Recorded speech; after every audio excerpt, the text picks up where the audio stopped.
Oke, halo semuanya. Selamat datang di podcast episode ketiga. Jadi di episode ketiga kali ini aku bakal ngebahas tentang konflik dalam hubungan. Mungkin disclaimer dulu sebelumnya. Topik hari ini itu aku angkat karena kemarin aku habis dengerin review salah satu buku yang menurut aku bagus.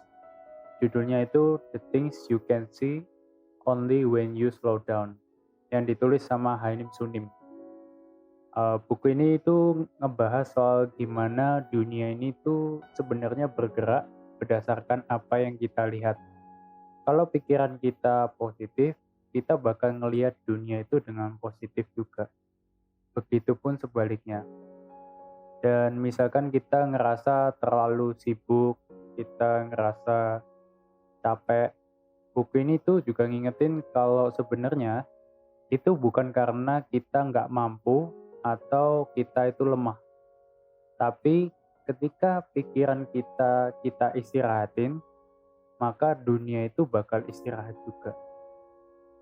Dan buku ini tuh nggak cuma ngebahas soal kehidupan sama diri sendiri, tapi juga ngebahas soal pekerjaan, ngebahas soal hubungan dengan pasangan.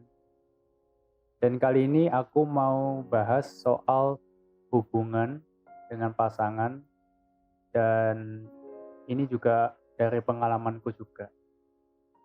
Jadi mungkin buat teman-teman yang sekarang lagi dengerin, mungkin kalian sedang dalam hubungan, ini bisa jadi reminder buat kalian.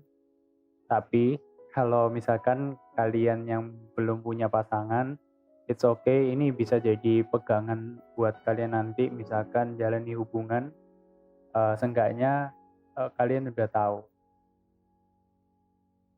Mungkin aku awali dengan ini. Setiap orang ketika menjalani hubungan pasti nggak lepas dari konflik atau masalah.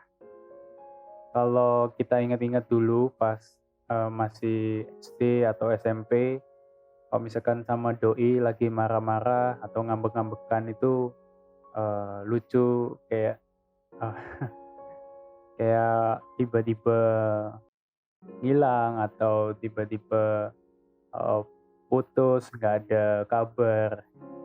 Nah, kalau dari aku pribadi ya, nggak tahu kalian sama apa enggak, tapi kalau dulu pas aku SMP, misalkan aku ada konflik sama doi ya, aku paham kalau ya kita sama-sama paham kalau kita itu lagi ada masalah dan ya harus diselesaikan.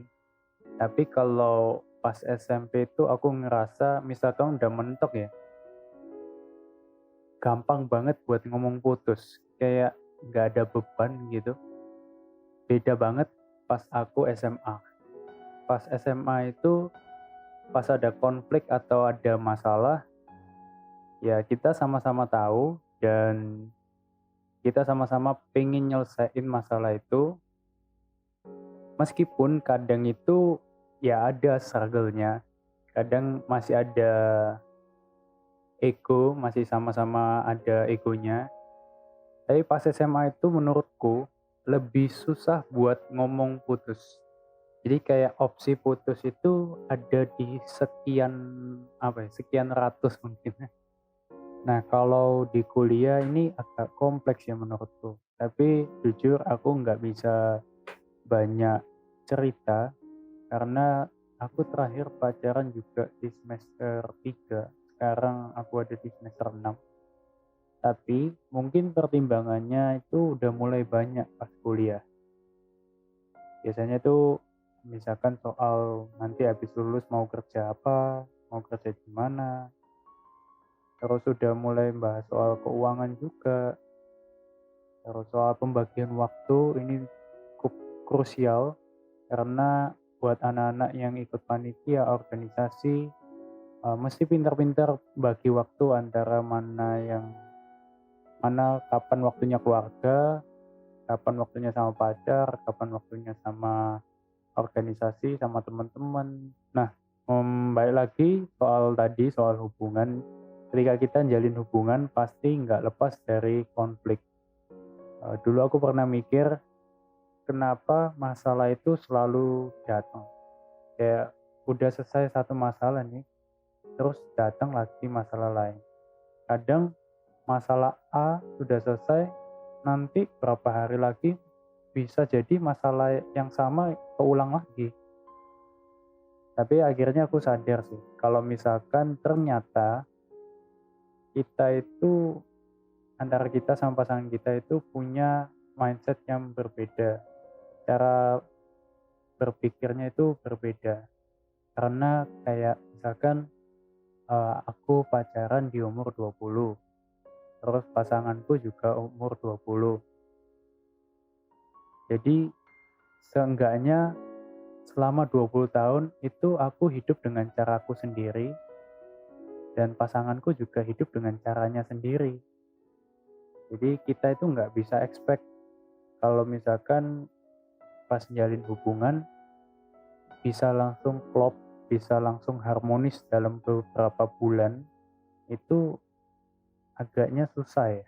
Karena kita berangkat dari dua background yang berbeda, masa lalu yang berbeda, cara kita mandang suatu masalah juga berbeda, dan perbedaan-perbedaan ini yang seringkali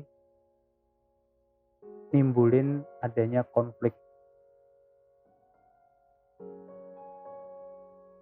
Tapi pelajaran yang aku dapat dari bukunya Hainim Sunim ini, kalau kita itu mesti belajar buat lebih dewasa. Terkadang kita itu harus menekan ego kita sendiri dan ngelihat gambaran yang lebih luas.